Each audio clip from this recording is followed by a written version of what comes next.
আপনি ভাবেন কাউকে পাগলের মতো ভালোবাসলেই সে আপনার হবে? অতিরিক্ত আসক্তি মানুষকে আপনার থেকে সবচেয়ে দূরে সরিয়ে দেয়। স্বাগত সাইকোলেন্স বাংলায়। জীবন এবং সম্পর্কের জটিল মনস্তত্ত্ব নিয়ে আমরা ভাবি গভীরভাবে। আপনি যদি নিজেকে চেনার এবং মানসিকভাবে শক্তিশালী হবার এই যাত্রায় আমাদের সঙ্গী হতে চান, তবে আজকের এই ভিডিওটি আপনার জন্য। গল্পটা শুরু হয় এক অদ্ভুত নীরবতা দিয়ে। আপনি হয়তো তার মেসেজের অপেক্ষায় ঘন্টার পর ঘন্টা স্ক্রিনের দিকে তাকিয়ে থাকেন। ফোনের নোটিফিকেশন বাজলেই বুকটা ধক করে ওঠে। আপনি ভাবছেন আপনি তাকে ভালোবাসছেন। মনোবিজ্ঞানী রবার্ট স্টানবার্গের ট্রায়াঙ্গুলার থিওরি অফ লাভ অনুযায়ী একটি পূর্ণাঙ্গ সম্পর্কের জন্য প্যাশন, ইন্টিমেসি এবং ডিসিশন তিনটির ভারসাম্য প্রয়োজন। কিন্তু যখন আপনি কাউকে আপন করে পাওয়ার জন্য মরিয়া হয়ে ওঠেন, তখন সেখানে ভালোবাসার চেয়ে বেশি অ্যাংজাইটি বা উদ্বেগ কাজ করে। আপনি তাকে আপন করতে চান, নাকি তাকে হারানোর ভয় কুঁকড়ে আছেন? যখন আপনি সারাক্ষণ তাকে নিয়ে ভাবেন, তার সব কাজে সায় দেন আর নিজের ব্যক্তিত্বকে বিলিয়ে দিয়ে তাকে খুশি করতে চান, ঠিক তখনই আপনি তার চোখে নিজের আকর্ষণ হারাতে শুরু করেন। মানুষ সেই জিনিসের মর্যাদা দেয় না যা খুব সহজে এবং সব সময় পাওয়া যায়। যদি এই কথাগুলো আপনার জীবনের কোনো এক মুহূর্তের আয়না হয়ে থাকে, তবে হয়তো এই অনুভবটা আরও কিছু মানুষের কাছে পৌঁছানো প্রয়োজন। যত বেশি তার পেছনে ছুটছেন, আপনি আসলে ততটাই প্রমাণ করছেন যে আপনি নিজেকে নিয়ে যথেষ্ট আত্মবিশ্বাসী নন।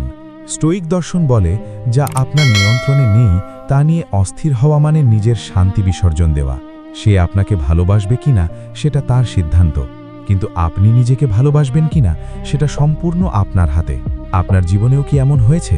কাউকে যত বেশি আপন করতে চেয়েছেন, সে ততটাই দূরে সরে গেছে? অবশ্যই কমেন্ট বক্সে কমেন্ট করে জানাবেন। এতে আপনার মতামত থেকে আমার দর্শকেরা উপকৃত হবেন। গল্পের এই মোড়ে দাঁড়িয়ে একটা প্রশ্ন থেকে যায়, আপনি কি তাকে আপন করতে চান, নাকি নিজের একাকিত্ব ঢাকার জন্য তাকে একটা অবলম্বন হিসেবে ব্যবহার করছেন? পছন্দের মানুষকে আপন করার প্রথম ধাপ তাকে পাওয়া নয়, বরং নিজেকে খুঁজে পাওয়া। আসলে কাউকে আপন করে পাওয়ার মূল চাবিকাঠি আপনার উপস্থিতিতে নয়, বরং আপনার অনুপস্থিতিতে লুকিয়ে থাকে। মনোবিজ্ঞানের ভাষায় একে বলা হয় স্ক্যারসিটি প্রিন্সিপল বা দুষ্প্রাপ্যতার নীতি। যখন আপনি কারোর জন্য সবসময় সহজলভ্য হয়ে যান, তখন আপনার গুরুত্ব তার কাছে একটা অভ্যেসে পরিণত হয়, অনুভূতিতে নয়। আমরা যখন কাউকে খুব বেশি পছন্দ করি, তখন আমরা অজান্তেই তাকে আমাদের জীবনের কেন্দ্রবিন্দু বানিয়ে ফেলি। আপনার পৃথিবীটা তখন তাকে ঘিরেই ঘুরতে থাকে। কিন্তু সমস্যাটা সেখানেই শুরু হয়। যখন আপনি নিজের জগৎটা ছোট করে ফেলেন, তখন আপনি তার কাছে আর কৌতূহল জাগানীয় কোনো ব্যক্তিত্ব থাকেন না। আমেরিকান সাইকোলজিস্ট এব্রাহাম মাসলোর হায়ারার্কি অফ নিডস অনুযায়ী মানুষের আত্মমর্যাদার চাহিদা অত্যন্ত প্রবল। আপনি যখন নিজের আত্মমর্যাদা বিসর্জন দিয়ে কাউকে আপন করতে চান, তখন বিপরীত পাশের মানুষটি আপনার প্রতি শ্রদ্ধাবোধ হারিয়ে ফেলে। আর যেখানে শ্রদ্ধা নেই, সেখানে ভালোবাসা কখনো স্থায়ী বাসা বাঁধতে পারে না।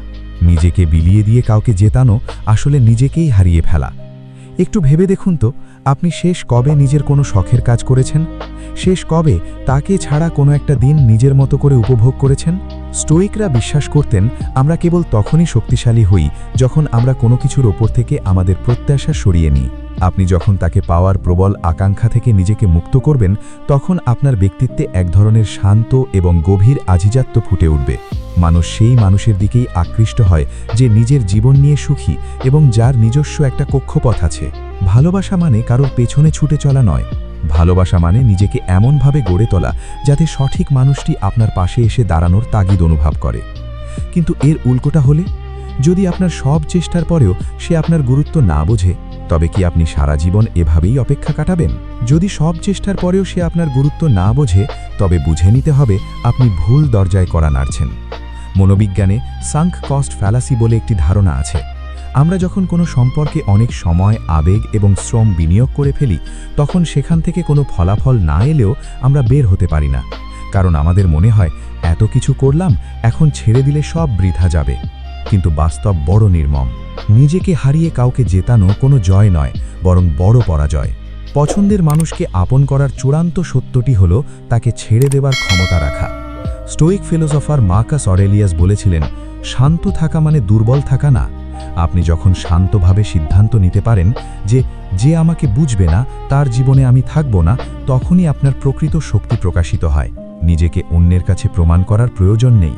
আপনি যদি দামি হিরে হন, তাহলে কেউ আপনাকে চিনতে না পারলেও আপনার মূল্য কমে যায় না। ভুল মানুষের কাছে নিজের মূল্য খুঁজতে যাওয়া মানে নিজেকে ছোট করা। Self respect is a boundary and you must protect it. আজ নিজেকে একটা প্রশ্ন করুন, আপনি কি তাকে ভালোবাসেন নাকি তাকে পাওয়ার জেদ আপনাকে তাড়িয়ে বেড়াচ্ছে? অবশ্যই কমেন্ট বক্সে আপনার মতামতটি শেয়ার করতে ভুলবেন না। মনে রাখবেন, ভালোবাসা কোনো যুদ্ধ নয় যে আপনাকে জিতেই ফিরতে হবে। ভালোবাসা হলো একটা প্রবাহ। যাকে আপনি নিজের চেয়েও বেশি গুরুত্ব দিয়ে ফেলেছেন তাকে তার জায়গায় ফিরিয়ে দিন, আর নিজেকে ফিরিয়ে আনুন নিজের কেন্দ্রে।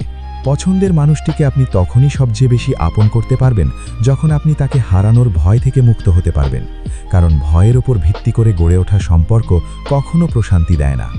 শান্ত হন, নিজের ওপর কাজ শুরু করুন। নিজের স্বপ্ন, ক্যারিয়ার এবং ব্যক্তিত্বকে এতটাই উঁচুতে নিয়ে যান যাতে আপনাকে পাওয়াটা যেন অন্যের জন্য গর্বের বিষয় হয়।